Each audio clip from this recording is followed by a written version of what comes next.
Howdy, y'all. Welcome back to Volume 2 of What Did Confucius Actually Say? In our last episode on Confucius, we talked about the fact that his real name was Kong, and that he is known as Master Kong in Chinese literature. Our last volume on Master Kong was fairly introductory in nature, but there are many more sayings and interactions in the Analects that we need to consider. Master Kong lived well into his 70s, so he had a long life to draw from. And, as we've already seen, Chinese civilization, as we all learned in school, throughout antiquity, had a level of technology that was at the same level and often higher than what we see in Western civilization in antiquity. Now, part of this difference has to do with just brute force numbers.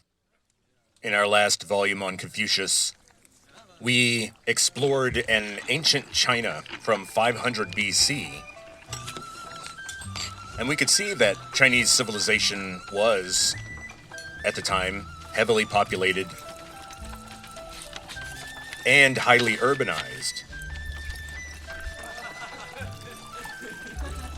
By the standards of 500 BC.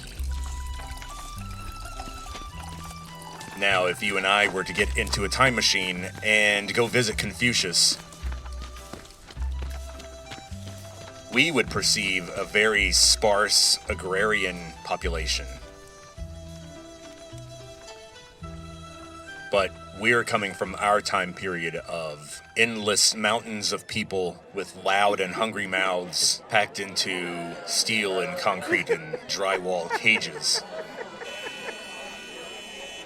We come from an odd place in human history. But I do think that the primary advantage that Chinese civilization had over Europe in its early history could be summed up in just one word: stability. China had these long periods where large concentrated populations of people lived peacefully and productively in close proximity, with good communication in terms of safe roads, and an established system for mailing letters. China had this, and had more of it, and more consistently than in the West.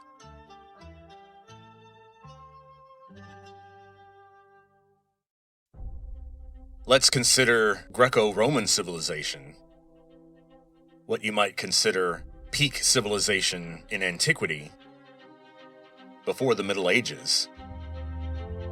You could claim that maybe from about 80 AD to 180 AD, the Mediterranean basin was one of those continuous zones of law and order, with some respect for free trade, enforcement of contracts, safe commerce, secure private property, and a mailing system. Citizens could travel and communicate freely, much to the chagrin of the Roman imperial government, because that is precisely how Christianity spread so far so quickly.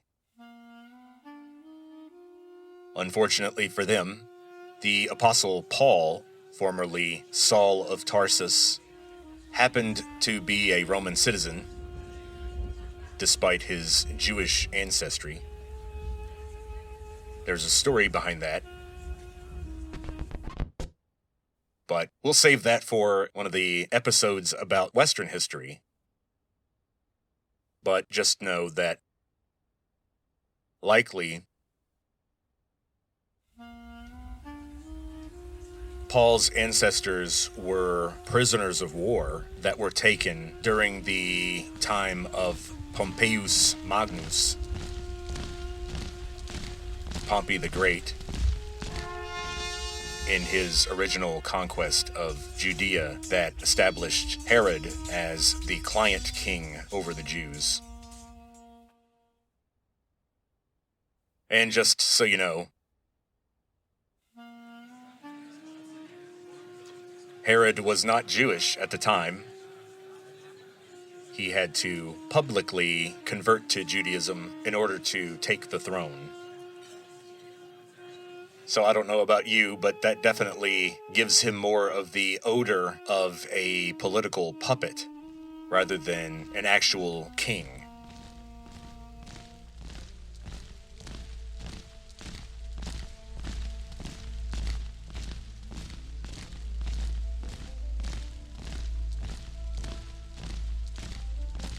But that period from 80 AD to 180 AD is incredibly influential on all of what remains of Western history. In the West, we talk about the Middle Ages. Well, middle of what? The term Middle Ages came around the same time as the Renaissance. Renaissance, which is just French for rebirth. Okay. Rebirth of what? Early modern Europeans began to see this peak of antiquity, 80 AD to 180 AD, roughly, as something that needed to be recovered, or restored, or brought back. And so they looked at the intervening years of all the Germanic kings and fighting over farmlands to force peasants to work. Germanic culture and all of its semi-chaotic tribalism and obsession over oaths and whatnot. They found the Greco-Roman world to be something more systematic and promising for the future. And so that is what was reborn in the Renaissance. The dream of antiquity. And this dream of antiquity was one stretch of time that was similar to multiple stretches of time in Chinese history. In the West, we experienced this peak of stability and connection and population under reasonably good leadership. And it appears that China enjoyed stretches of time like that much more frequently and earlier in its history. And so throughout Chinese history, there have been several stretches of extreme prosperity and stability and connection. Times when China was safe and unified and enjoyed all the same benefits as Rome at its peak. A single system of laws, measurements, free travel, quick, easy, reliable mail, relatively high levels of literacy compared to the uncivilized world, not compared to us, of course. Their rates of literacy would be extremely low by our standards. But remember that literacy and education were more focused on in the East than in the West. Now, maybe this had to do with the fact that in the West, we generally dealt with alphabets that were used to represent sounds on paper. Each little squiggle represented a sound your mouth could make, and you learned somewhere between 15 and 20 of those things, and you could write your language. No such luck in China. By 500 BC, they had already firmly planted themselves on the track of using ideographs, little drawings that represented ideas and not just sounds. And so you couldn't get away with 15 to 20, more like 1,500 to 2,000, and in modern China, 10 to 20,000. And so to have any level of literacy at all with this writing system, you have to have a more thorough education program than what you see in the schools of grammar and rhetoric in the Greco-Roman world. And you also begin to see more thought and consideration about how to educate people and what it meant to be educated. Because remember, as I talked about in another episode, our Western word, civilization, comes from a Latin word that describes the process of building cities and adapting to living in a city. And so the idea of streets and buildings and high population density are what immediately come to mind when we're talking about civilization. Now remember, the word for civilization, the equivalent in Chinese culture, is 文化. And you could argue that one translation, one quirky but accurate translation of 文化 is litericization. In other words, the Chinese saw their writing system, and by extension, their education system, as central to maintaining a society with high population levels where people interact in a way that is prosperous and safe. And so, amongst all this debate about how to train the youth and what he is supposed to learn, Chinese culture produced some thought on this subject that I think the West could have used a little more of. And the next saying from Confucius is one of my favorites, and it relates to this subject of, well, what does it mean to know things, and how do you learn things? And so let's hear Master Kong tell us a little bit about how should we study. How should we approach studying a new subject and thinking about it? Let's hear.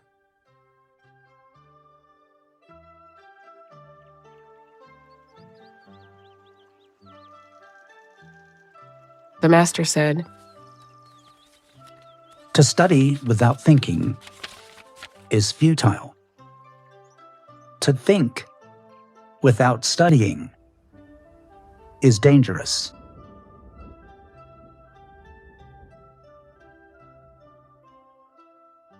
So now I think you can see why I like this statement. I'm a big supporter of book learning, as they say, but it's important to keep it in balance with practical understanding of the world. This dichotomy between thinking for yourself and then learning facts is an important distinction. In the West, our philosophical tradition has often focused on how these two blur together, and how a fact can be a product of interpretation that is the result of thinking in the absence of concrete practical proof. Aristotle points to a similar balance, not exactly the same, but similar. Aristotle's balancing act is not between introspection and learning, like Confucius. Aristotle points to a balancing act between theoretical knowledge and practical real-world knowledge. Aristotle says that if you want to move forward, you have to advance using both, kind of like two legs, the two legs of human progress.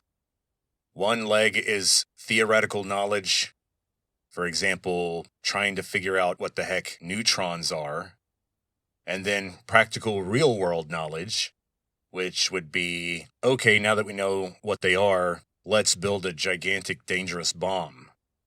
Let's build weapons based on our knowledge of neutrons. Well, there you go. Those are the two legs of progress, according to Aristotle. Because without the theoretical underpinnings of something, without the math, without the paperwork, it's very hard to build anything. But then at the same time, the guys who are pushing the pencils are useless without the guys who can actually do the welding and the wiring. Now, I think that if you consider what Confucius is saying, and if you consider what Aristotle said, that seems to point to the fact that the most effective people on Earth have a bit of both. These freakish monsters of competence are people who have one foot in both worlds. people who can do both. So, who are some good examples of that? Well, when I think of a monster of competence, one of those freakishly gifted and able human beings, I guess I'm not very creative in that because I'll go with one that might be a little cliched now.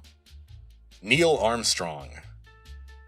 Neil Armstrong, the American astronaut, there were some odd and unfortunate things about his career, and I believe that some of the things that he learned about the moon during the moonshot and the things that he was forced to keep secret when he came home bothered him deeply.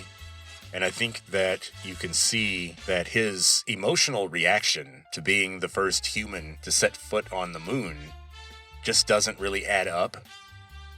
Sure, he was a very introverted, emotional, quiet guy, very connected to friends and family, but it still doesn't explain his strangely morose behavior immediately after the moon landing in 1969. Please go watch the press conference by Armstrong, Collins, and Aldrin when they first emerged from quarantine that they had to stay in after re-entering the Earth's atmosphere and crashing into the ocean after landing on the moon. Now, why was Neil Armstrong chosen? I think it's because he proved that he was one of those freakish monsters of competence. And one example occurred in 1966 during the Gemini missions. And it was Armstrong's first trip to space. He flew up in a capsule designed just for 2 astronauts, a very small, cramped capsule. And the purpose of the Gemini missions was to train the astronauts and prepare the engineering plans for the actual trip to the moon. And so the mission in 1966 that Armstrong and his partner were on was to go into orbit and dock with an empty remote vehicle called the Agena. Based on its spelling, in proper Greek it would have been Agena, but it appears that the people in the program called it the Agena. And so the Agena was in orbit. The Gemini spacecraft was supposed to go into orbit, dock with the Agena, to prove the mechanism and methods for docking vehicles in orbit. That had never been done. Something that you kind of need to be able to do well before you start using multiple stage vehicles to get to the moon. And so Armstrong and his partner dock with the Agena successfully, but then something goes wrong. They start rotating end over end. So in other words, you have to imagine the cone-shaped Gemini spacecraft connected to this rod-shaped object in space. And this long combination of vehicles is tumbling end over end. And so you can imagine the G-forces being experienced by the guys who are being slammed against the back of that cone in the Gemini space capsule. Now, what had happened was that a control thruster on the Gemini spacecraft had short-circuited and was just in the open position. And so it was spraying a small jet of gas into space. But over time, that was enough to increase the momentum. But at first, Mission Control was concerned that the wayward thruster that was causing the tumbling was coming from the Agena spacecraft. And so the first thing that the Gemini pilots did was eject the Agena so that the connection was broken. And they thought that, well, that way, if the thruster that was locked in the open position was on the Agena would start to tumble faster and faster and faster, but the Gemini spacecraft would not be subject to continued angular acceleration. And so they undocked from the Agena, but then the Gemini spacecraft started tumbling end over end even faster. In fact, it got to the point where their rotation was 1 tumble per second.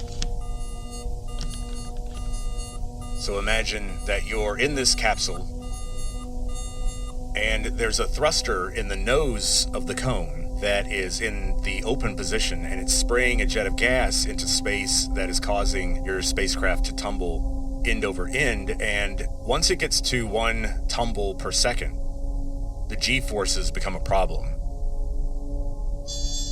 And at that point, the 2 astronauts started to have trouble seeing because of blood flow to their eyes.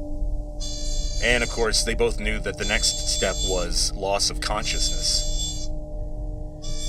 So here is Neil Armstrong in space. He can't see. G-forces are pinning his head and his arms against his seat.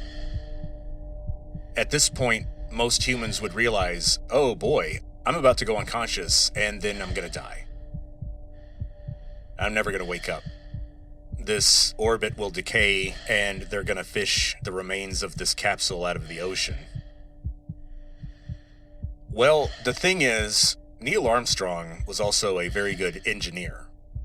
And not only was he a physical specimen who could maintain concentration and consciousness longer than a normal human, he also knew the wiring of the spacecraft.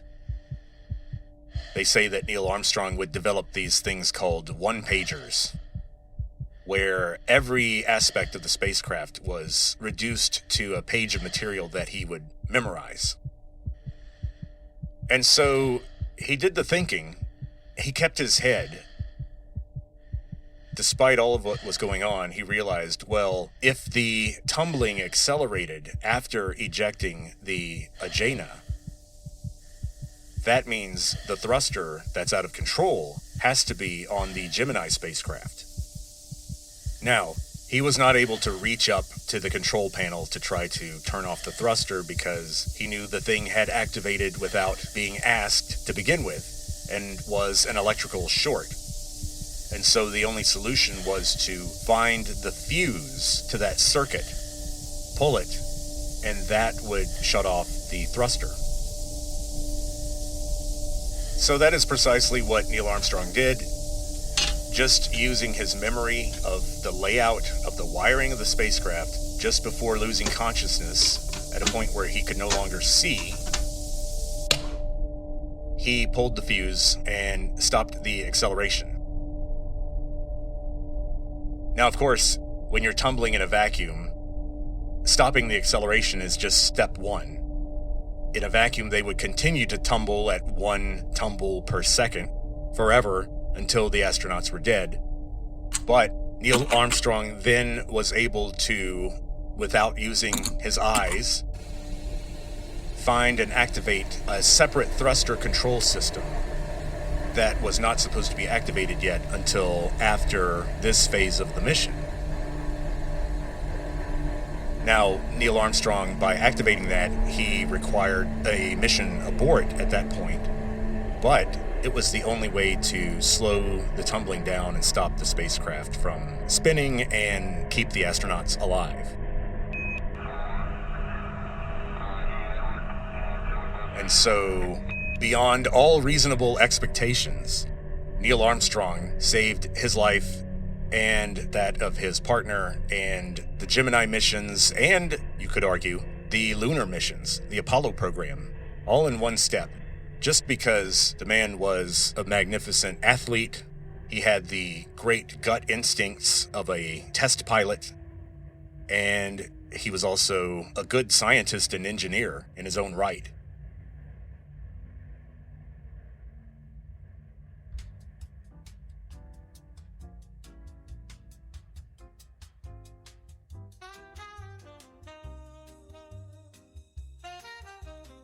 Another example of Neil Armstrong's competence showed why he was a very good choice to be the person who piloted the lunar lander and would be the first person to set foot on the moon.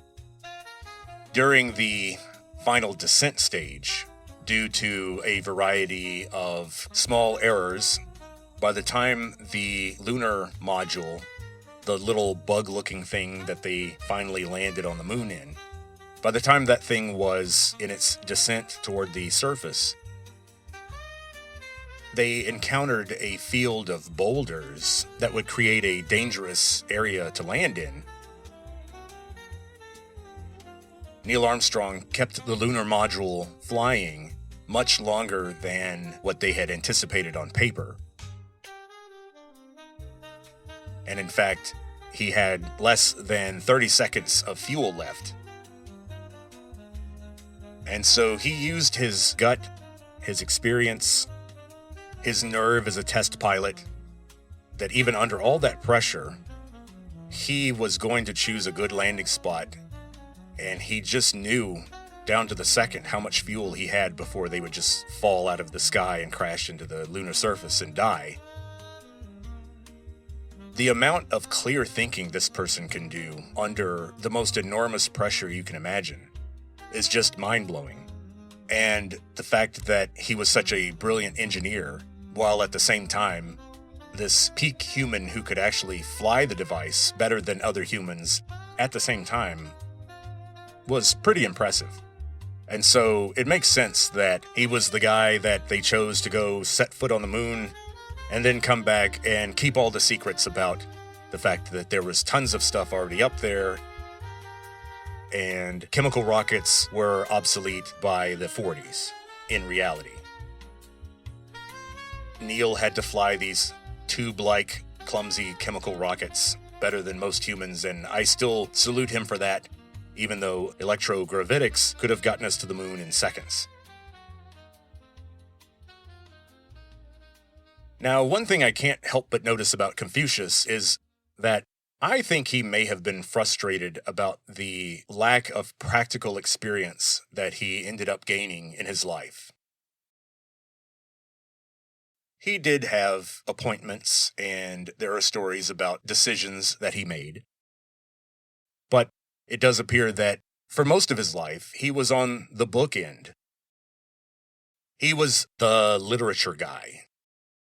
He was the guy who knew the history. And here, in this next passage, we're encountering a Confucius from his younger years. By middle age, Confucius had come to prominence, and his disciples received political appointments. But until he was about 50 years old, he was regarded primarily as a theoretical, academic type guy.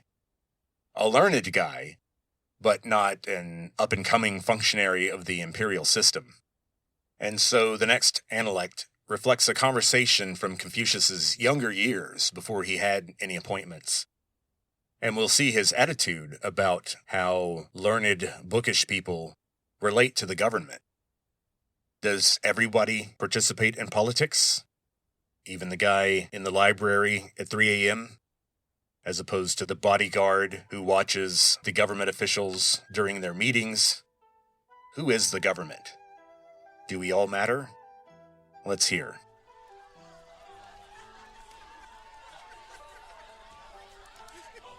Someone said to Confucius, "Master, why don't you join the government?" The master said, In the documents, it is said, only cultivate filial piety and be kind to your brothers, and you will be contributing to the body politic. This is also a form of political action. One need not necessarily join the government. And so in this analect, we see that Confucius politicizes life itself. He believes that the foundation of the government is the regulation of private life. That's a stark difference from how we think of it today. Because Confucius doesn't even believe that this regulation of private life should come from a government. He thinks that in the best societies, the government doesn't regulate that sort of thing, even though it's super important. That would be modern China, by the way. Modern China has developed AI systems using facial recognition and whatnot that monitor their civilians en masse as they go about their lives. But that's another story. That's very different from what Confucius would have approved of. In Confucius's system, this regulation of people's private lives was very strict, but the oversight was dispersed among the watchful gentlemen and their virtuous wives and their orderly households. Confucius believed in a phrase that we'll hear soon, restraining people with ritual. So what does that mean, to restrain people with ritual? This all goes back to an old Chinese word that Confucius used, li, kind of like L-I, and you have to say that I sound with a very low tone. It's the third tone in Mandarin Chinese. So to give you an idea of how important the tonality is in Chinese, I like to think of the syllable that we would write as S and I, S-I. Now, in the first tone, that would be pronounced S, S, and that would be the Chinese word for silk or a thread of some kind. And it has a particular character that goes along with it. Then the fourth tone with that spelling would be pronounced S. So instead of S, we have S. And S means four, F-O-U-R, the numeral 4, 1, 2, 3, 4, number 4. Now, if you were to pronounce that with the third tone, 死, that would mean death. And that very much has its own distinct character. And so you have to be very careful because 死 is a thread, 死 is the number 4, and 死 is death. And so similarly, there's one pronunciation of li that kind of refers to logic or reason. This would be a different one, and it refers to the proper form of something. And so what Confucius means by a ritual would be the proper way to make tea for a guest, the proper colors to paint your house, how you dress for official functions. We think of those things as little nitpicks that basically, unless you're in the military, that kind of thing doesn't matter. But for Confucius, he thought this was essential. And he thought that this was how you achieved this dispersed private regulation of people's lives. And his belief was that the leaders and the ancestors of a community developed the rituals, and then they trained the youth on how to perform the rituals. And as they hand down this information, that is what keeps society in order and what keeps it going. And I'm sure most of us know that ancestor worship was a huge part of Confucianism and ancient China in general. Confucius seems to have a fairly simple metric for a successful society, and it doesn't seem to be GDP. It doesn't appear to be economic development. It appears to be a metric based on the virtuous behavior of each individual in the community, and then its persistence or its stability. I think Confucius saw the purpose of a community is to continue, and that the purpose of the people in the community is to pass down what came before to the next generation. The goal of life is to persist. The goal of life is to die and leave behind what's going to continue the community. And of course, Confucius wasn't aware of how long modern humans had been on Earth, or life in general. But if we combine what Confucius knew with what we know now, we can see that each generation of our ancestors successfully reproduced in an unbroken chain over the course of about 4 billion years. That's kind of impressive. Not a single one of your ancestors died before reproducing. Every single one of your ancestors survived to reproduce, and at least one of those offspring went on to successfully reproduce in their stead. And Confucius thought that it was important for each generation to see their place in that unbroken chain. In other words, Confucius believed that without that context of where do we come from and who were our ancestors, we literally become immoral people. He thinks that understanding one's place is part of what it means to be virtuous. That if you don't know who your ancestors are, you're a bad person. That's putting it kind of strongly. I can't find an analect that says that explicitly, but I do think that a disregard for history or being ignorant of where your community came from would reflect not a lack of intellectual curiosity, which is the way we would frame it. Confucius would frame that as a lack of morality. He would say, you can't trust that person. A person who doesn't care about history doesn't care about morality because they're related. One comes from the other. How do you know what the right thing to do next is if you don't know what your ancestors have been doing for all the time before you were born? You're just going to guess based on your own personal life? So 20 years in the 21st century overrides everything that was learned in the previous 4 billion years, or in the previous 200,000, or the previous 2,000.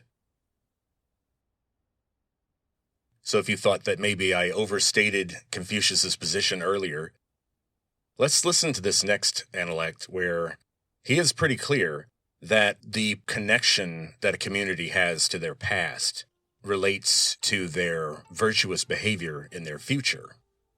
Let's listen.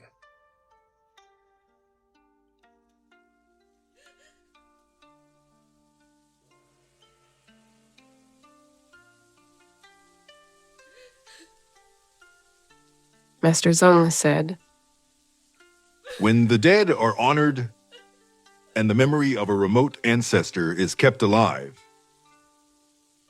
a people's virtue is at its fullest.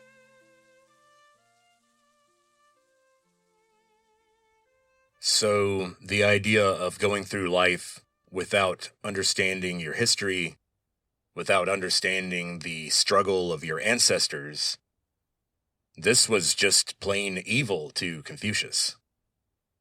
I think there is some truth to this because of the attitude that grows out of this kind of study. Because people that think about their ancestors and the actions of their ancestors are automatically thinking about things like mortality, morality, their community and the other humans that are in it. They're thinking about their connection, how they plug into their history, and what legacy they're going to leave behind. And it leads you to think about, what are my duties in life? What should I be doing? Do I have any duty to this community? Well, I think that a rational person at some point will say, yeah, of course I do. The community is the only reason I have food to eat or that I know how to read. So I think we have to look at these rituals in the light that Confucius did. In other words, when he saw people placing little sacrifices or offerings at the tombs of ancestors, he is not seeing a servant bowing and scraping to their master to please the ego of their ancestors' spirit, to show how debased and obedient they are. Confucius would say that, no, it's just a small recognition that we all stand on the shoulders of giants, and that the only way to become giants ourselves is through our community, through family, through associations, societies, rulers, institutions. These are the things that live on after us. These are the things that are bigger than us. And I think Confucius would be annoyed by the interpretation that a person who is worshiping their ancestors is debasing themselves or seeing themselves as lesser than. And I think if we look at the analects closely, we can see that Confucius wants a society where virtue is enforced spontaneously and in this everyday, diffuse kind of way. He doesn't believe in big laws and institutions and threatening people with the death penalty. In other words, he's not Roman. Confucius thinks that the best society doesn't need compulsion. It wouldn't need legal threats. A virtuous, industrious people doesn't need economic incentives to do the right thing or the prudent thing. So Confucius thinks that the most important thing is this hunger for knowledge and virtue and true prosperity that is situated inside each individual. In other words, wealth is properly stored inside families and communities. Wealth should not be stored in institutions or nation states. And so, in this kind of government, you have to have the consent of the governed. Confucius is laying out the prescription for a very voluntary society. A voluntary society ruled by these learned, virtuous men. And so, how do these virtuous men manufacture this consent?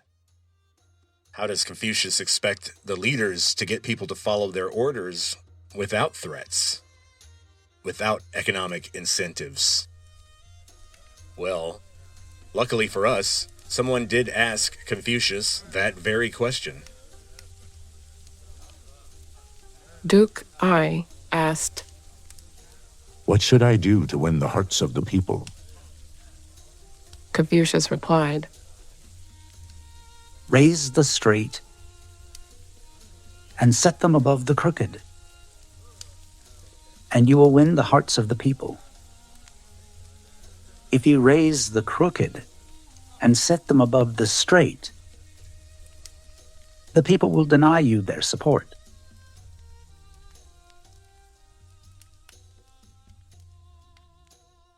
So here, Confucius is referring to what constitutional scholars might refer to as appointment powers. In our form of government, the executive branch has tremendous power to appoint people for all kinds of things. And the executive can use this power to reward people that the people love, or punish people that the people don't like. The executive can use the record and reputation and beliefs of the people they appoint, or officially honor, as a way to show himself or herself as the champion of the values of the people they want to lead. This whole discussion about how to gain the consent of the governed, in other words, how much of a dictator can I make myself without having to invest in hiring more goons and buying more guns and body armor? How do I get people to actually want to be my subjugated masses? Well, our old friend Niccolò Machiavelli, our Italian political thinker from the Renaissance, wrote a political treatise that we refer to as The Prince, Il Principe. Now, in Il Principe, Machiavelli wrote about this very question, about how to get the consent of the governed. And in particular, Machiavelli was wondering whether this would-be dictator should set out to be loved by the people or feared by the people. Could you be both? How does that work? Let's hear this quite different voice, Machiavelli, from almost 2,000 years after Confucius. Let's hear what he has to say. Here a question arises. Whether it is better to be loved than feared, or the reverse. The answer is, of course, that it would be best to be both loved and feared. But since the two rarely come together, anyone compelled to choose will find greater security in being feared than in being loved. Love endures by a bond which men, being scoundrels, may break whenever it serves their advantage to do so. But fear is supported by the dread of pain, which is ever present. All right, that's more like it. Welcome back to Western civilization, baby, where the dread of pain is ever present. We don't trust anybody over here. Now, I'm making a big deal about this distinction between Eastern and Western civilization, only because it matters a lot the farther back in time you go. The closer you get to the Ice Age, the more there is a real distinction between the East and the West in terms of human civilization. After all, Confucius had no clue who Homer or Achilles were, and the first Chinese emperor had no idea who Marcus Aurelius was. Now, in the 21st century, this distinction is very fuzzy and very uneven. It's getting pretty much useless in the 21st century. Basically, we have a kind of uneven global civilization now, with regional pockets of dissent. And what do I mean by regional pockets of dissent? I'm talking about places like Saudi Arabia or North Korea, where you have highly coercive governments that maintain a kind of leaky dam that tries to keep the global civilization out with varied success. And for example, culturally, politically, and economically, Tokyo is more aligned with London than it is with Beijing. So there is no big geographic wall that separates East and West now, thanks to technology. And so East and West, starting in the 20th century, slowly started to bleed into one another and cross boundaries and erase old barriers. And this will continue, of course. And what's interesting is that as East and West bleed together and recombined into one global human civilization, that means that it's more important than ever to look at people like Confucius or Machiavelli and see where they agree and disagree, because both East and West have always been trying to solve some of the same problems. In other words, if I'm a wealthy elite and I have a chateau or a castle or an enormous farm, and I need to keep the peasants working quietly so that I can finish my book of poems, how do I do that? And how do I do that without having to, once again, hire goons and have public executions and that sort of thing? How do I convince them to just work themselves to death so that I can buy my third home? I mean, I wouldn't want to have to do something as uncouth as beat someone or threaten them with violence. That would really put me out of my mood for my poems. And I wouldn't want to have to hire someone to do the beating for me. That's expensive. So, what methods should the elites use to obtain obedience from the peasantry? How do you get people to do what you want, even when they don't want to? Well, we know how to get obedience from the elites themselves.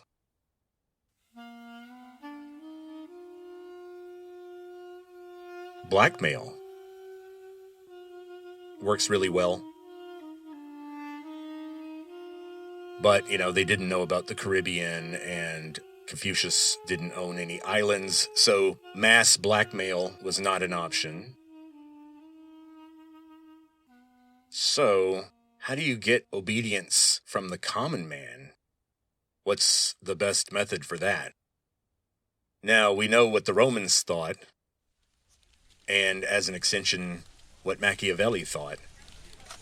They literally believed in that old joke that became a meme that has the sign posted up in the workplace that says, "The beatings will continue until morale improves." That's pretty much what the Romans believed. They saw a nation-state as a ship, and the emperor was the captain. And when sailors got unruly, they had to be beaten with a cat o' nine tails on the deck in front of everybody. But what did Confucius think about this? what did Confucius actually say? Did he think you should go around threatening and beating people? Is this the Hagakure? Is he recommending that a gentleman carry a razor-sharp sword on his hip at all times in case someone disrespects him? As you might suspect, Confucius is a lot more laid back than that, and his prescription is interesting. The master said, If you lead them by political maneuvers and restrain them with punishments, the people will become cunning and shameless. If you lead them with virtue and restrain them with ritual, then they will develop a sense of shame and a sense of participation.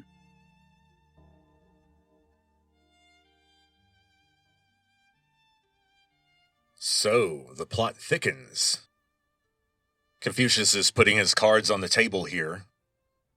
He's giving us his solution to the age-old chicken and egg question, one that Machiavelli touched on earlier. Are people cunning and shameless because they've been tricked by politicians and tortured and imprisoned?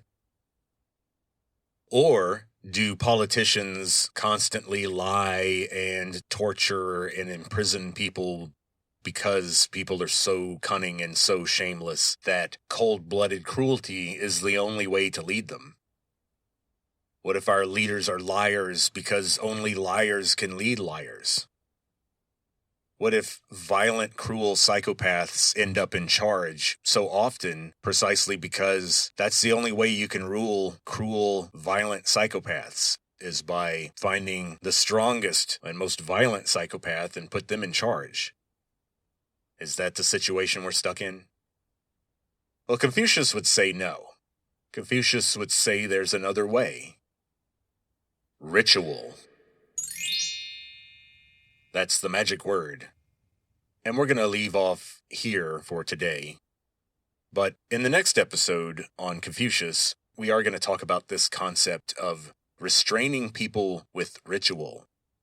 The word ritual that we're using here is, as I said before, it's a translation of the Chinese word li, and it refers to the proper way of doing something, the proper way of inviting someone over to dinner, the proper way to dress for a meeting with the Duke, the proper way to write a letter.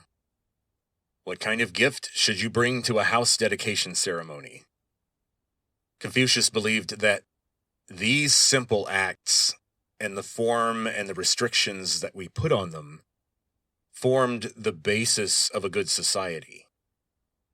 That a good society was just a community where people practiced li, and a society without li was doomed to become a disgusting zoo that puts all the worst human behavior on full display. In other words, the society we have now. I would say that our society has no li, 我们没有li, and what I mean by that is that in our society, there's no proper way to do anything. There's no rule about texting that I can summon to shame some 20-year-old about the choice of emoji that they used when they texted me. Capitalization and spelling is not something we really concern ourselves with. And never mind writing and texting. There's no level of shaming you can really do to make anybody wear more clothing in general, or different clothing. In our society, we no longer agree that underwear is underwear.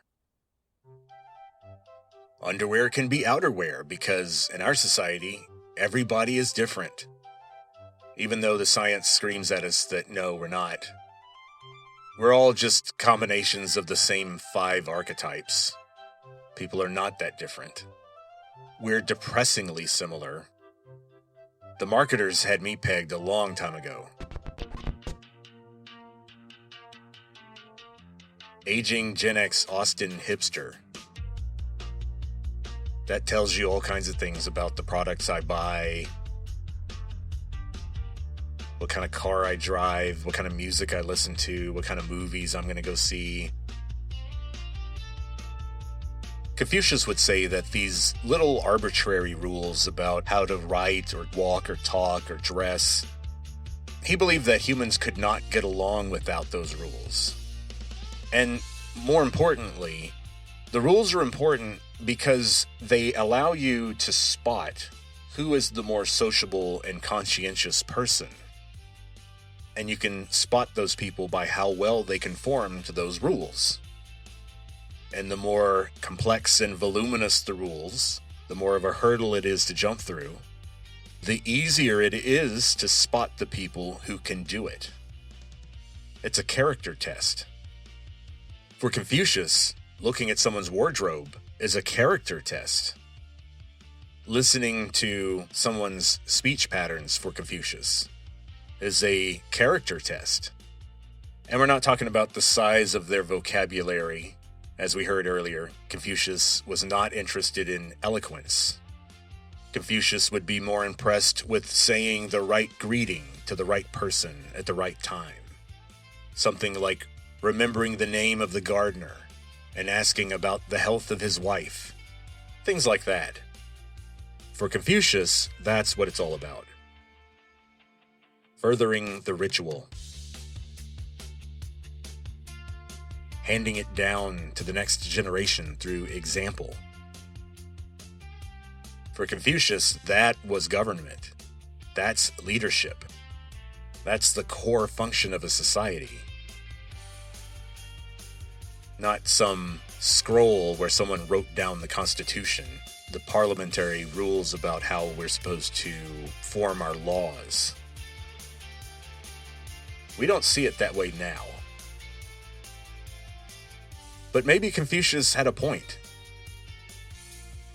After all, as I pointed out, Chinese civilization did enjoy those periods of stability more often than in Europe or the Mediterranean.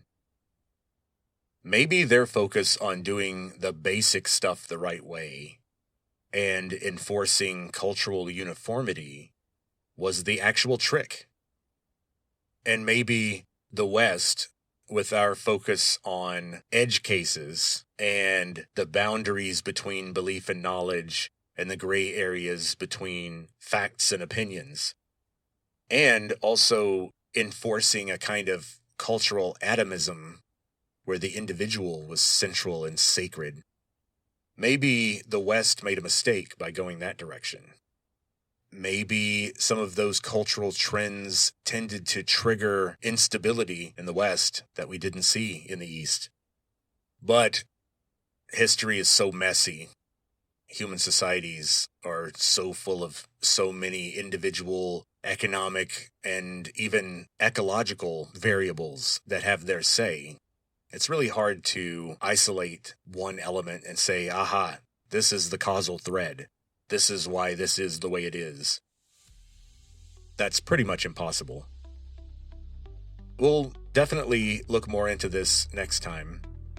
And in particular, we will talk more about Li, about Confucius's concept of ritual. And next time, we'll talk more about Confucius and his friend Yanhui and some other details about his life, the ones that we can dredge up out of the murky depths of history. And so, until next time, keep restraining yourself. Use rituals if you have to. Make up some new ones. Hand them down to the young people in your community. But until then, I'll talk to you later.